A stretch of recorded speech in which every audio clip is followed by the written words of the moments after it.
کہاں سے ملتی؟ ایک صحابی کا مجھے نام نہیں، وقت ابھی ذہن میں آ گئی بات تو میں آپ کو سنا دیتا ہوں۔ صحابہ کی وصیتیں، اس میں یہ پہلو سارا واقعہ ہے۔ ایک صحابی بیمار ہوئے شہر مدینہ میں، آپ کو پتہ چلا، آپ تشریف لے گئے، کیونکہ بیمار کی عیادت کرنا بھی ثواب ہے۔ عیادت کا معنی صرف اتنا ہی نہیں ہوتا کہ آپ پوچھ لیں کیا حال ہے۔ اگر آپ کو غریب آدمی کے بارے میں کچھ کر سکتے ہیں تو کریے۔ عیادت کا معنی یہ بھی ذہن میں رکھیں آپ، جس عیادت کرنے والا جس کے مطابق ہو نا۔ اور پھر قربان جائیں وہ صحابہ جن کی عادت کے وقت حضور نے ان کے سینے پہ ہاتھ رکھا، اللہ، یعنی کائنات کی دولتیں سمٹ آتی ہیں۔ وہ ساری زندگی وہ کہتے تھے کہ اب بھی وہ ٹھنڈک محسوس کرتے ہیں جو رسالت مآب نے دستے مبارک رکھا۔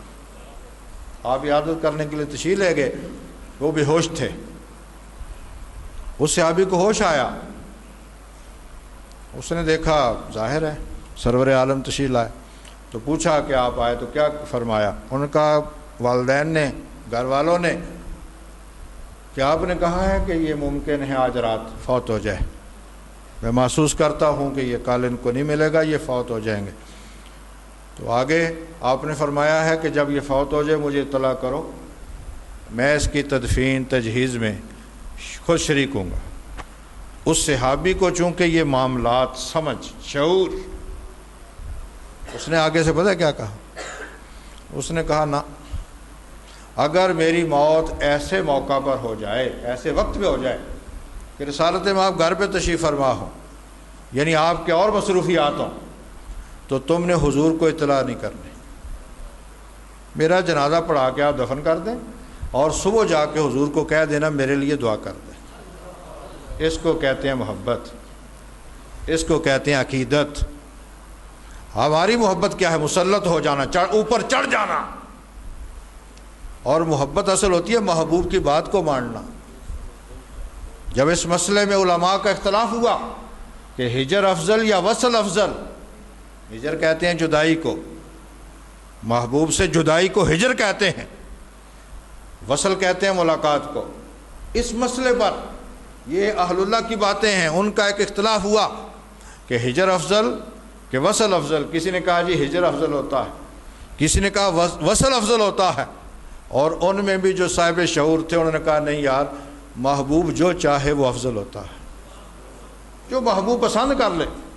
اگر وہ ہجرت، یہ شیخ عبدالحق محدث دہلوی رحمۃ اللہ علیہ کی دعاؤں میں سے ایک دعا ہے کہ اللہ کریم میں تیرے وصل کے لائق تو نہیں ہوں، دیکھو دعا، یا اللہ میں تیرے وصل کے لائق تو نہیں ہوں، مجھے اپنا ہجری عطا کر دے۔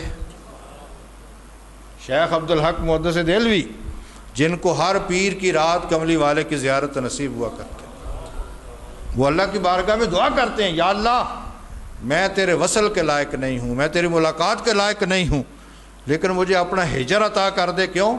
اللہ اکبر۔ فرماتے ہیں تیرا ہجر تمام کائنات کے وصلوں سے اعلیٰ ہے۔ تو کسی کو شعور تو ہو۔ ہم لوگ مسلط ہو جاتے ہیں، حالانکہ گھر کے اوقات سرور عالم کے 3 ایک اپنی بیویوں کے لیے، کچھ عبادت کے لیے، اور کچھ ٹائم ان صحابہ کے لیے تھا جن کے مدینہ طیبہ میں رشتہ دار نہیں تھے۔ وہ تھے نا مثلا بیرون ملک سے، مثلا سلمان فارسی، حضرت صہیب رومی، جو دور دور کے لوگ تھے نا، جن کا کوئی وہاں رشتہ دار نہیں تھا، ان کو پھر خاص ٹائم کملی والے عطا کر۔ یہ بھی پہلو بڑا اہم، بہت اہم پہلو۔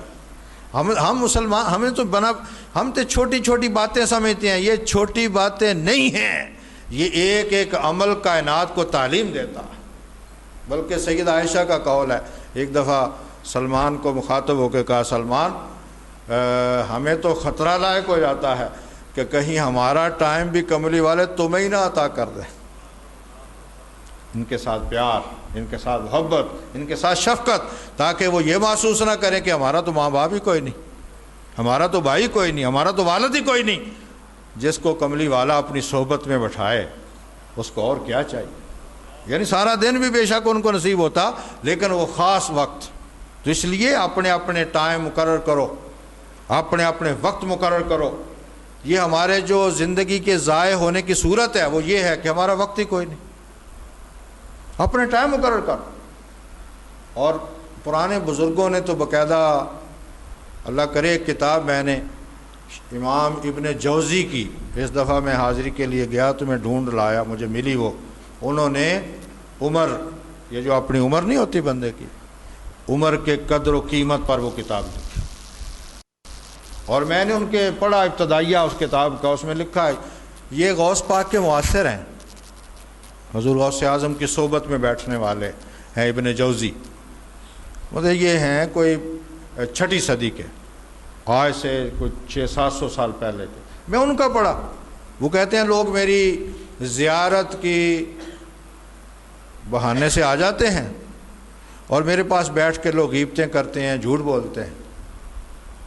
یہ امام ابن جوزی لکھ رہے ہیں۔ اب ہماری محفلوں کا حال کیا ہوگا، جن کا کام ہی، بلکہ اسی کام ہی آتے ہیں ہم غیبت کرنے کے لیے، چغلیاں کرنے کے لیے، اور پھر کہو یار جان چھوڑ۔ ایک میرے ساتھ ہوا، مسئلہ طلاق کے پوچھنے آئے تو میں نے گفتگو کی، تو ایک کہتا ہے یار دوسرا کہتا ہے اجازت لیں، ایک کہتا ہے بہ جا یار بڑا مزہ آ رہا ہے۔ تو میں نے کہا یار تینوں مزہ آ رہا ہے، مینوں تے نہیں نہ آ رہا، تو جا اپنا کام کر، میں اپنا کام کرتا۔ کوئی ہمارا یہ وقت کا ضیاع، اپنا ٹائم مقرر کر۔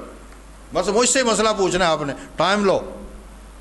آپ کو معلوم ہونا چاہیے میں چلتے پھرتے مسئلہ بیان ہی نہیں کرتا، کیوں کہ میں شریعت پڑھا ہوا ہوں۔ میں نے امام مالک کا پڑھا، بلکہ ان کے گھر کوئی دروازے پہ دستک دیتا تو خادم کو بھیجتے، کہتے پوچھو یار اس نے کوئی کون سی بات کرنی، اور اگر وہ کہتا نا خاص طور پہ کہ میں نے حضور کی حدیث کے حوالے سے گفتگو کرنی، تو فرماتے فلاں وقت آنا، میں وضو کروں گا یا غسل کروں گا، خوشبو لگاؤں گا، اعلیٰ جگہ بیٹھوں گا، پھر مصطفیٰ کی بات کریں گے۔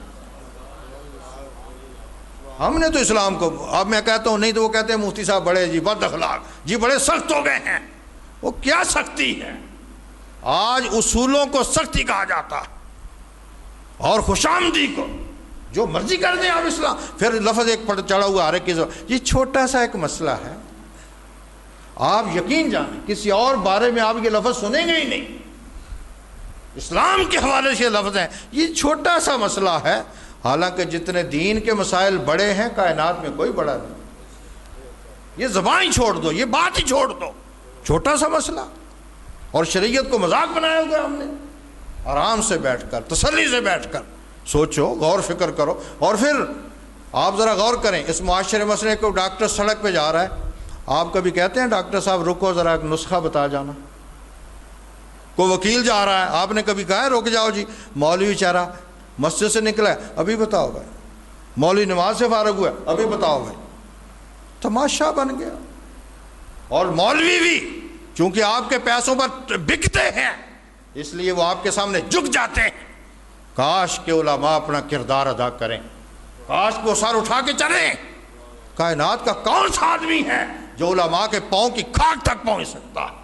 لیکن ہم لوگوں نے اپنا کردار مٹایا۔ اپنے وقت مقرر کرو، اپنے ٹائم مقرر کرو۔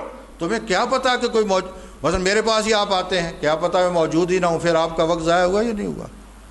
پہلے ٹائم بناؤ، اور ہر آدمی کا پھر ٹائم ہے۔ تمہیں کیا، ایک میں ساتھی کافی عرصہ تو میں جاتا ہی نہیں کسی کے نکاح پر، کسی کے نکاح پڑھانے گیا، وہ لیٹ ہو گئے، میں نے کہا یار میں جاتا ہوں، وہ مجھے کہتا ہے تو ہم نے آ کے جا کے کرنا کیا؟ سنو نہیں بات صحیح میں کہہ رہا ہوں، وہ کہتا ہے آپ نے کیا کرنا ہے جا کر؟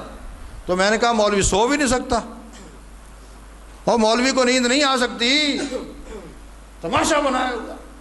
لوگوں اہل علم کی قدر کرو، لوگوں علماء کی قدر کرو، میرا ہی نہیں سارے اہل علم کا احترام کرو، ٹوپی داڑھی نہیں، جو بھی کوئی علم تمہارے اندر رکھتا اس کا احترام کرو، تاکہ ایک معاشرے کی بہار نصیب ہو۔ آپ پڑھیے میرے اور آپ کے کریم آقا کے اوقات مقرر، ایک ایک شے کا حضور کے یہاں ٹائم مقرر ہے۔ یہ ہو ہی نہیں سکتا کہ آپ اس ٹائم سے، بلکہ میں تو حیران ہوتا ہوں کہ آپ کی اتنی بڑی جامع زندگی، کوئی آدمی ان کو پورا، صحیح بات ہے نہیں، مطلب ایک گوشے پر ہم توجہ دیتے ہیں دوسرے میں کمی آ جاتی۔ تو وہ صحابہ آئے، انہوں نے تینوں نے پوچھا